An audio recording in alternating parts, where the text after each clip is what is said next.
And where are we looking for zero RB golden nuggets? Looking to Detroit, which was among the league leaders in expected fantasy points out of the backfield last year.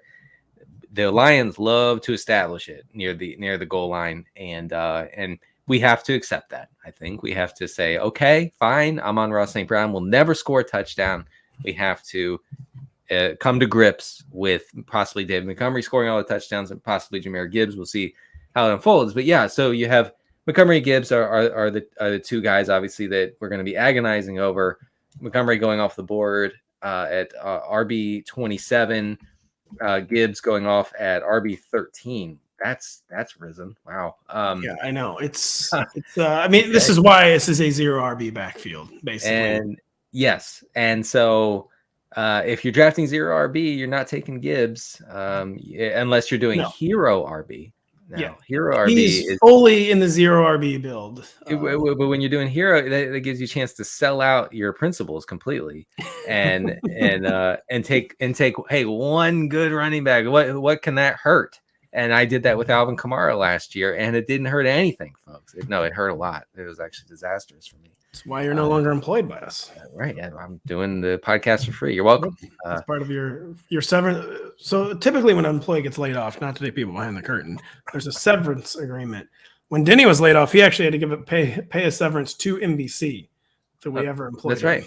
And 11 years of podcasting. Part of that is 11 years of podcasting for free. So we're in year one. And sorry, it is May 15th, folks.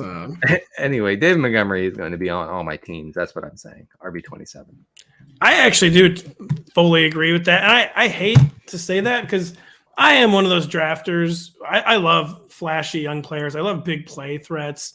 But the Gibbs ADP is just insane to me. I think it could drop a little, but we kind of discussed like these group dynamics. It'll probably actually just raise. I don't know what's the correct. You mean Montgomery's? Yeah. No. Gibbs's. I think. Oh yeah. Continue to get more out of control, and just like he could be like the next Austin Eckler. He could be the next Tony Pollard, but that's just not an outcome that you bet on, even with first round draft capital. And that's what he needs to be to make RB 13 like even remotely like palatable. I keep saying words I can't. Palatable. Wow. Palatable. Cleanses the palate. And RB 13 is one of the most aspirational ADPs I've seen all spring. And you hate to go back to Demont Nation, but the RB 27 and a proven two-back backfield with a rookie who is just straight up a change of pace, at least this year. Yeah. RB 27. David Montgomery is inheriting the Jamal Williams role, which led the league in touchdowns last year. And you know, people say, well, that can't last. And yes, that's probably true. Like he's not going to end up Montgomery. You can't pencil in Montgomery for 17, 18 touchdowns. Obviously, what you can pencil him in for are extremely high value touches. And that's really a key in identifying good zero RB candidates is seeing where those high value touches being receptions and being touches inside the 10 in what we call the green zone. We in the industry call the green zone. So we want that sweet green zone touch based floor for a running back like Montgomery, who is not flashy, and he's not going to put up crazy numbers. He's not going to lead the league in like yards after contact or anything, but he gets what's there. And you know what? Dan Campbell loves him. And that's all I care about. And I definitely think the Jamal Williams role is staying in the Lions offense. And yes, it's partly to do with Jared Goff, who coaches hide him in the red zone. They're terrified of Jared Goff turning the ball over in the red zone. He's played with so much offensive talent and so much like offensive brain power with his offensive coordinators. And he's had 130 touchdown season ever. He had 29 touchdowns in 17 games last year, which is not a horrible total, but coaching staffs do not want to put a lot on Jared Goff's plate in the red zone. They don't want him making a crippling turnover.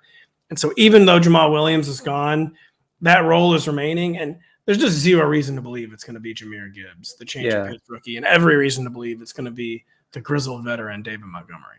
So just to give folks an idea of how run heavy Detroit was last year in the red zone, and this will actually kind of be a sneak peek at my next article for the site.